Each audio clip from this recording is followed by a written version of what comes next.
When I dated this guy, I texted him 173 times in a row because he tried to break up with me after like 4 dates, right? That was that anxiety of like, I'm not going to be okay. You need to tell me everything's going to be fine. I can't lose you. And it's like, I was talking to my dad, not him. I didn't know who this person was. Okay. I have to tell you what my therapist just told me. I was just talking about it with my producer. And so my past like 2 serious boyfriends have had alcohol issues. And it made me, after this past relationship, I'm like going through a breakup right now. And I'm like sitting with myself and I'm like, okay, why am I attracting the same partner? And I was talking to my therapist. My dad, by the way, died when I was 11 from alcohol related things. And I would never have connected this, but she was like, you're trying to save your dad. Yeah. So like that just did something to me. And I was like, holy shit. I haven't drank since the breakup because I was like, I need to, you know, process things in a healthy way. And like, how is that? Like, that's my projection or something? I don't know. So but it's wild. It's called repetition compulsion. So it's a term that, Freud did a couple of things outside of telling people that boys want to have sex with their mother, right? Like, but the other stuff he said was essentially you're going to keep dating the parts of you that need to be healed. And so you're going to keep dating the versions of yourself, right? So if your father had alcoholism, so then right now it's how can I fix? How can I heal? How can I save, right? That's familiar. That's a pattern. And that's how it's going to replay until you break the pattern and say, this doesn't work for me anymore. Me trying to save them doesn't change the fact that I couldn't save my dad. Yeah. And it's grieving that and sitting with that and allowing that little you to be like, that's not our job. Wow. Thank you. Yeah. That's really beautiful. Yeah. You got this. Pisces too, by the way, it's just hard because we feel everything. And it's especially with Pisces with Mars and as a rising sign, if we don't process our emotions in a healthy way, we don't know how to, how to literally express emotion, which is Pisces' job. Pisces is literally, their role is to heal. So we've got the Virgo, that's the helper. We've got the Leo moon, that's the performer. We got the Taurus sun, that's the worker.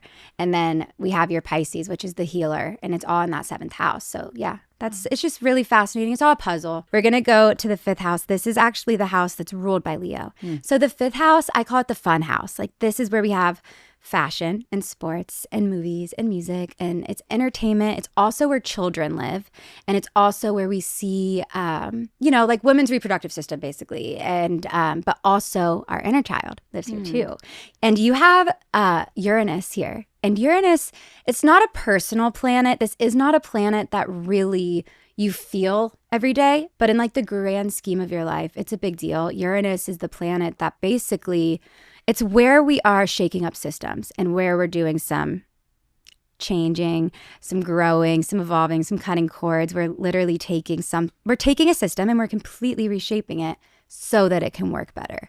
And because you have Uranus in the 5th house, it's really interesting because I feel that you're doing some like groundbreaking work in that area of your life. And like in the grand scheme, that's really telling.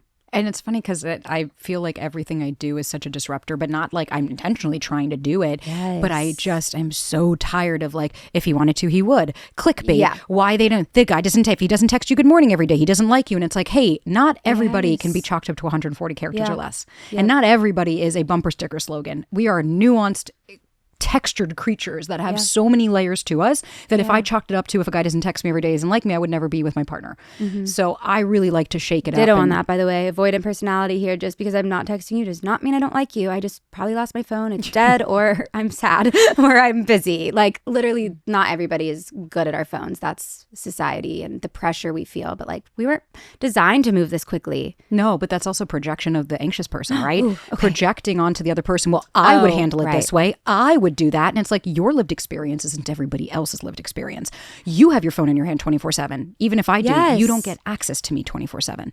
And that's the problem is like that's boundaries of saying, like I have 1.2 million followers on Instagram, and the amount of people that will write and be like, I can't believe I have to pay to talk to you. And it's like, I'm sorry, entitlement, first of all. Second of all, who the fuck are you? I get that too, where it's like people are like, why are you like charging to do readings? And it's like, what? Like, it's my time. It's my time. And also, I'm learning right now to like work through those emotions through those comments and things of being like, no, this is, and I was reading something and it was like entitlement is actually frustration, which makes sense when you think about it, right? If somebody is coming to you being like, why would I have to pay you for your time? They're frustrated.